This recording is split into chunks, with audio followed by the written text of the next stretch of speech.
All right, guys, welcome back to the channel. Appreciate everybody tuning in, getting us over that 25,300 hump over the last week. Got the ice cream man showing up, playing the ice cream music, man. I tell you what, you know, that's summertime. Summertime coming to the end, approaching Labor Day, where it all kind of ends from there. But let's talk about MLF. One step forward, two steps backward, right?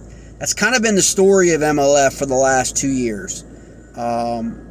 Seems like every time that they make something positive, they follow it up with negative stuff that just kind of squashes the momentum they've been getting. And that's kind of like how I'm feeling at the moment. They got the MLF teams going on Erie right now, which is absolutely phenomenal. I love it. I'm a big teams guy, whether it be boating series or kayak fishing. Teams just bring about a totally different type of format. And I think they actually bring out the best in people. You know, most of us fish together with a partner, you know what I mean, growing up, whether it was our dad, our brother, our uncle, you know, our buddy, whatever it is. That's pretty much how, you know, bass fishing really is for people who don't fish competitively in tournaments. So when you see these team events, you know, you get all the traditionalists calling it a gimmick and all that stuff, but actually it's a lot more exciting, a lot more fun to watch. I mean, the anglers are clearly having a lot more fun the last few days on Erie. It's going to wrap up here by the weekend, but I mean, you know, again, when you see that excitement from the fans and the engagement and without any of the drama and guys just being able to cut loose and be funny and be original, be authentic, you know, in that type of environment, you know, MLF is on to something, right? I know people are going to say they stole it, they took it from other people, and I understand all that. That's business, that's what happens, unfortunately. It's not cool, but it is what it is. I'm just talking about the actual fishing on the water and how it goes. And what's really, really interesting here is these two teams, the one step forward, two steps back, kind of play together. Have you noticed how the guys are working together in the boat together, even when there's one on the front of the boat looking down at the electronics and doing everything, and other guys in the middle of the boat, and then they kind of catch and swap around and kind of, you know, it's almost like a dance in a sense, you know, working together as a team. It actually breaks up that monotony of watching one guy staring down at his electronics the whole time, right? So from a stagecraft, which is what bass is, okay? It is an entertainment company, all right? It's sports entertainment, and every one of those anglers, you know, in bass and MLF, this happens to be an MLF team event, they're employees, right? They're 1099 employees. They work for the man, okay? They're not, you know, this whole notion, you know, subset of branding, you know, is fairly recent, right?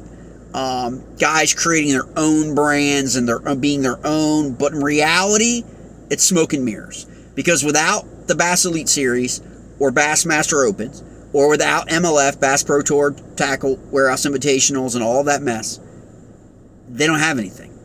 There is no business, right? And so the branding side of it is pretty much all smoke and mirrors, okay? It's great, it's great, it's great, but it is smoke and mirrors. And so when you think about that kind of stuff and, you know, the reality of what you're going to experience out on the water, you know, kind of puts things in perspective, right? And then when you have this team environment where you basically have guys chilling, like, you know, the way fishing's supposed to be, right? This is the closest thing we've seen in 2 years from MLF where it's just pure, like, fishing, right? Not the drama. You know, there's a lot of drama on the MLF, guys. A lot of drama that we don't see. You know, it's not just fan on MLF, okay, and its branding and reputation because of all the DQs, all the scandals. But this season, it's also angler v. angler. Now, a lot of us don't see all that because a lot of these guys are pretty shifty, pretty crafty and, you know, at keeping those kinds of things, until recently anyway, out of the focus. So I think one step forward here for the MLF teams. I think it's something that they need to explore more of. It's been exciting. But two steps backward on this Livescope ban, guys. Guys, I talked to anglers today. Guys that fish at BFLs for 13, 14 years between them, and they're not going to fish BFLs next year if there's a Livescope ban. And seeing these guys setups and everything, you can't really blame them. Like it's just not like in reality you're going to throw this onto people. It's just not well thought out, in my opinion. And I understand the issues with Livescope this season. It's really been exasperated by the negative guys.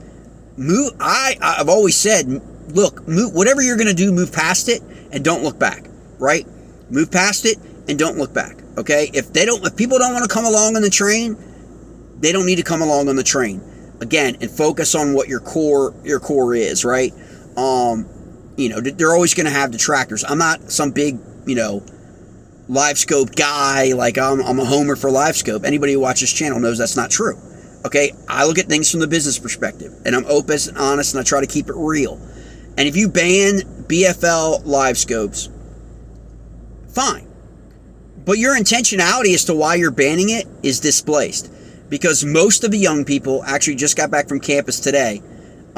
These 19, 20-year-olds that are college anglers, they have their own boats, okay, with Livescope, okay, and they understand that, like, okay, they're not going to fish as co-anglers, and they're not going to run their boat now.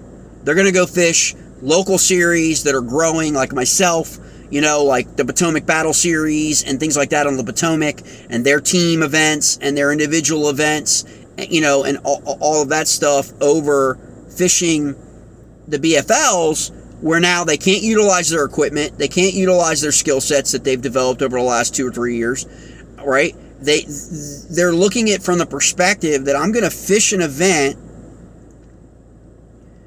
to get to, super tournaments and to get to All-Americans and to get to everything else, to get me into the next level, right? And everyone around me is going to be using Livescope, and they've been using Livescope all year long, right? Like I understand that people can register for different events, other than, like, say, the invitationals, right? Well, are they going to ban Livescope in the invitationals? So if you get into the Tackle Warehouse invitationals, and, it's like, I know they're looking at that Toyota series as being kind of the buffer, which a lot of people think is the best series in MLF, as kind of like that transition. Well, you'll go from not fishing Livescope in the BFLs for however long you're going to do that, and then you're going to go to the Toyota series and have to adapt. So if you're going to have to adapt it in the Toyota series, you're going to be behind the 8 ball if you haven't been fishing it in the BFLs, really, because you're not going to want to spend so much time learning Livescope during your practice days when you can't utilize that equipment in an actual event, right? I just don't see the trajectory. I don't think a lot of these anglers, still a lot of questions up in the air, of course, but I don't see that, your build on it. And there's been an argument out there that compares it to baseball, with college baseball and professional baseball, and how you can use aluminum bats in college, but you can't use aluminum in the pros. That's kind of inverted, though, if you think about it, right? Because we all know Livescope helps people catch more fish, okay?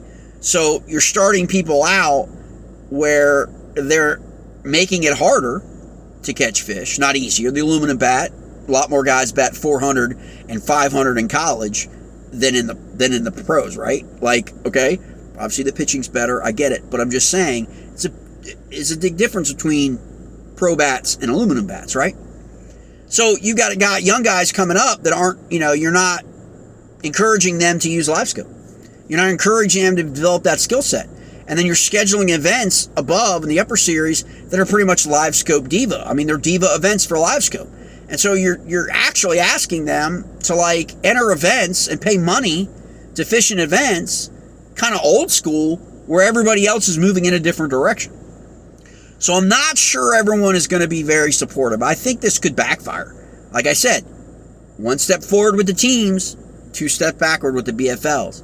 BFLs, a lot more anglers fish those BFLs. A lot of that money comes from that series. And the big question has been, okay, so you've got co-anglers not registering anymore.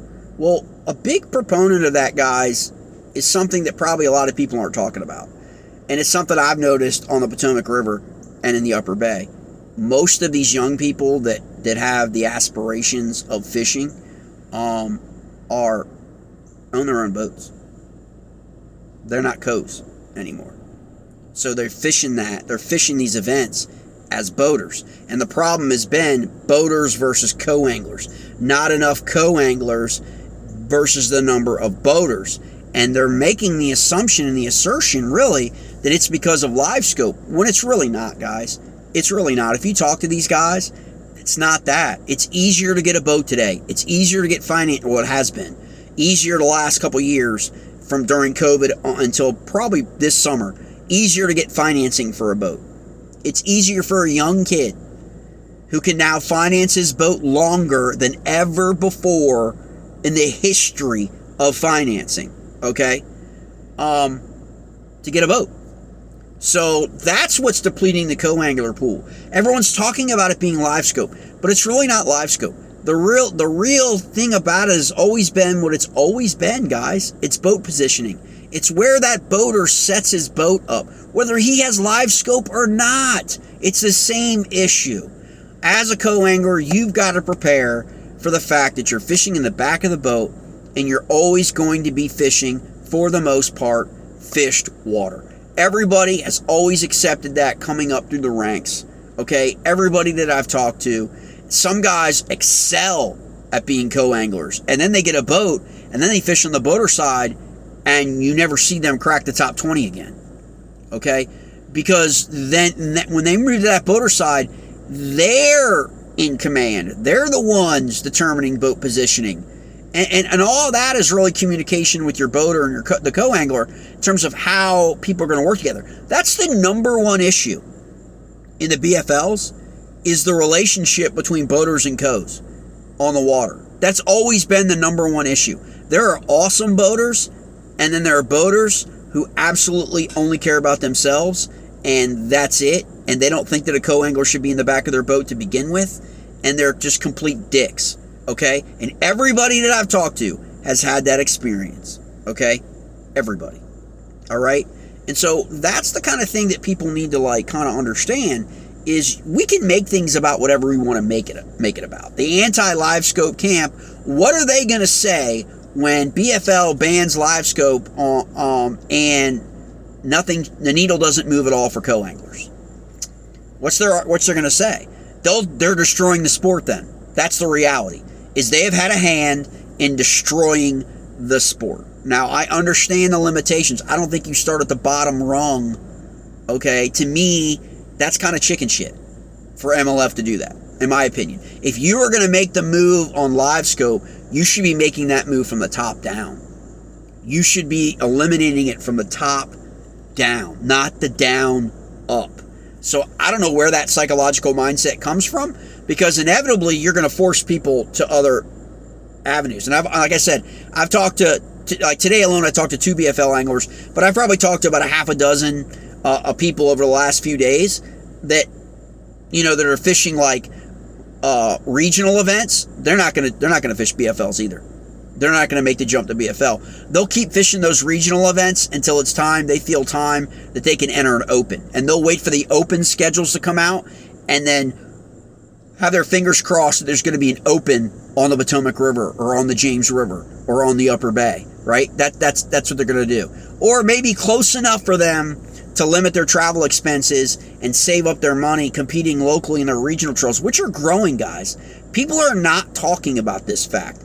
There are trails that are growing locally at the same time when BFL registrations are down in areas where BFL fishes every year. You got to remember, in our region, we've got the Shenandoah Division, the Piedmont Division, and the Northeast Division that all fish all in our region. We might be the most saturated of any region in BFL. In terms of all the different events in 3 different divisions. There could be 1 or 2 others, but for the most part, you got Florida and you got Texas, which have a lot of opportunities, but 3 different divisions fishing river systems and lakes within our region, all the way from basically, Kerr or Gaston all the way up to the Northeast, okay, to St. Lawrence, or Ontario or Champlain, right? We got Super Tournament coming up here on the James River after Labor Day. And so I just think, again, MLF, one step forward, two steps back. I think, they're hitting it out of the park with the teams right now. It could just also be the offseason. I would love to see them incorporate that. I know this is crazy, guys. I know I'm going to catch a lot of flack. I would love for them to incorporate that into every single regular season event. Where if you're going to do a knockout round of 20 on Saturday, right? Then as soon as you make that knockout round, you fish on Saturday, right? And they narrow that knockout down to 10 to fish the championship on Sunday. Why not take the 10 anglers that didn't make the championship, create 5 teams, and let them go back out on Sunday and compete in a team tournament? That would bring excitement back to MLF. That would bring more engagement back to MLF. That would also allow the anglers who didn't make the knockout round, made the knockout round, but didn't make the championship round to fish for that championship pot, to also have some more incentives to fish on Sunday for a team pot or something of that nature. I think people would love to see that, okay, than just see 10 guys out there on Sunday. If you're going to be fishing 5 days anyway, narrow it down where it makes qualifying for that knockout round on Saturday even that much more important at those cut lines, right? To get into that, because then automatically on Friday, not only are you definitely fishing on Saturday, but you're definitely fishing in some capacity on Sunday, in a team event. And then you could have a team, some kind of team standings for people that have made, continually make the team event or something like that. I don't know. I'm just basically talking out of my ass. I'm sure a lot of people will freaking say, oh, no, that's bad. That's not going to... I'm saying you got to think out of the box here, guys. You got to change some things up here, and fundamentally get people back and bring the excitement back to fishing, okay? There's been a lot of people getting shit on. The organizations have never been as controversial and as criticized as they are today. They just hadn't been. Part of that social media, but that part of that's also because you've got a lot of podcasters out there that are just they're just fans. It's just fandom. They're just so glad to have, and be around elite anglers. They're not going to ask. It's just like politics. They're not going to ask the hard questions. They're going to ask the softball questions, and then something that gets controversial, you've got guys laughing about the controversy.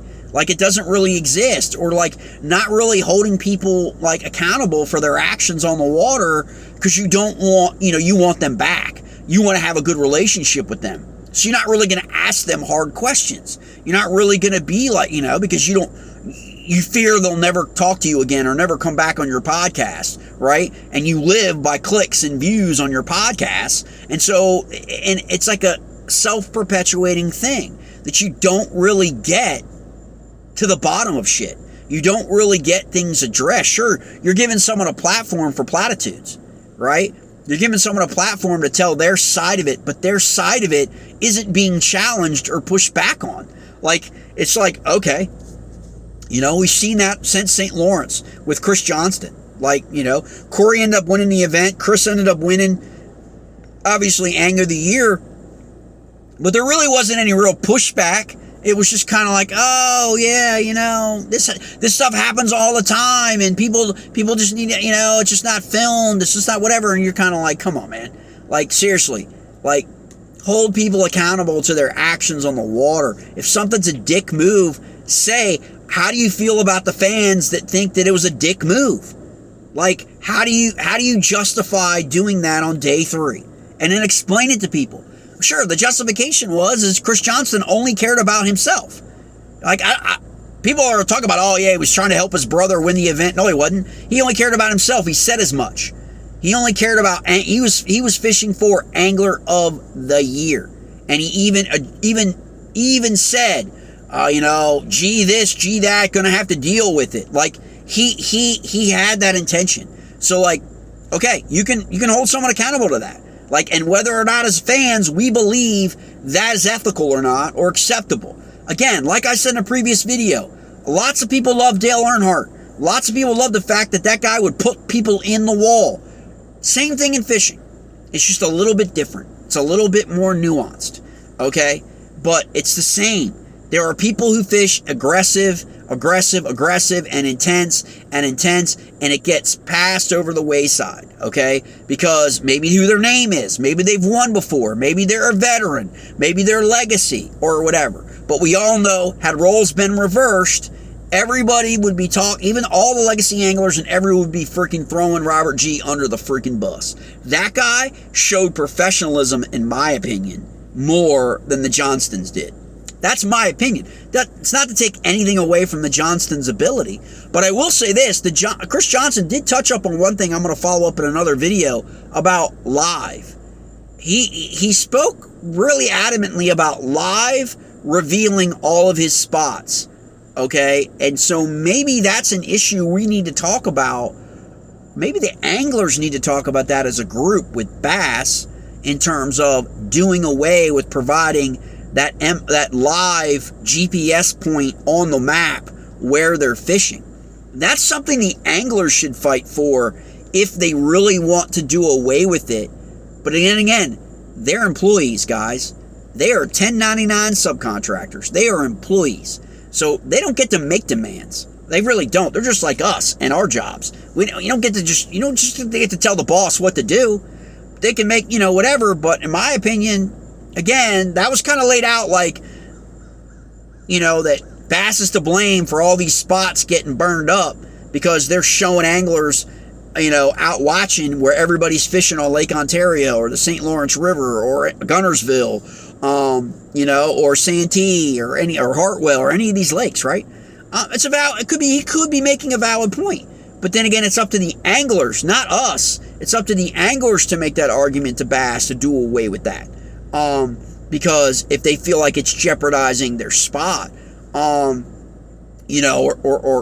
somehow, again, you know how I feel about spots. I think it's ridiculous. Just because you fished a spot 2 years ago, 3 years ago, 4 years ago, and won an event on it, doesn't mean you own it. It just doesn't. Like, I'm sorry. You can keep that chirping all and well and good with the unwritten rules, but then when you go and violate an unwritten rule by rolling up on somebody, it kind of makes the unwritten rules a little hollow. Just my take early in the week, guys. I got a couple more videos coming up on top baits right now, going into the super tournaments, what's going on, what's happening around the region. As well as I'm going to start answering a lot more of your questions. Please like and subscribe to the channel. You got us over 25,300 this weekend. I'm pushing for that 30,000. Appreciate you haven't liked to subscribe to the channel. Please do so. And if you'd like to have something covered or a topic, or something that's going down in your area that's kind of like, hit me up. Hit me up in a message and we'll talk about it. And I'll reach out to you and we'll talk about it. And we'll see if we can't get some light on it, shined on it, and all that good stuff. But like I said, MLF, 1 step forward, 2 steps backward.